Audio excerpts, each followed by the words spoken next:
რათა ვიცოდეთ რა მოგვანიჭა ღმერთმა. ესე ძალიან საინტერესო, ჩვენ უნდა ვიცოდეთ რა მოგცა ღმერთმა.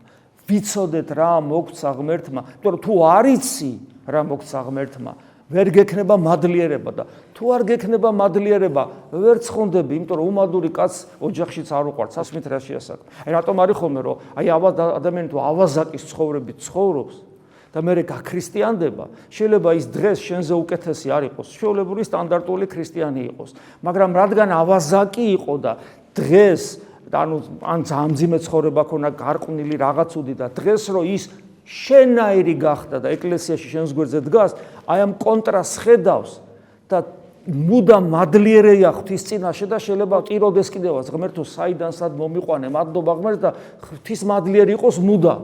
და შენ როცა არ ყოფილხარ ეს ავაზაკი და რაღაც საშინელი და სოციალური თვალსაზრისით დიდად არაფერი არ შეცვლილა შენში, როცა ეკლესიის წევრი გახდი, შეიძლება შენში ეს მადლიერება არ იყოს.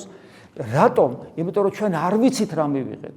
იმ ყოფილმა ავაზაკმა იცი, შეიძლება იმანაც არ იცოდეს, მაგრამ მადლიერება მაინც ექნება, საიდანაც არ მოვიდა. და იდეაში ჩვენ უნდა ვიცოდეთ, როგორც ავაზაკმაც და როგორც წესიერმაც უნდა ვიცოდეთ რა მოგვანიჭა ღმერთმა და თუ ბოლომდე ამის გაცნობიერება არ იქნება და თუ ჩვენ უბრალოდ რელიგიური ცხოვრება გვექნება, ხო, და ღმერთის შვილობის და მადლით ღმერთობის წინა გემოსხილვა ჩვენში არ გვექნება იმის განცდა, რომ ჩვენ ღვთის ტაძარი ვარ და ღმერთი ჩვენ შიგნით არის საძიებელი და არა ღრუბლებში, გესმის და რომ მარადისობაში გასასვლელი კიბე სადღაც კი არა მაქვს საძიებელი.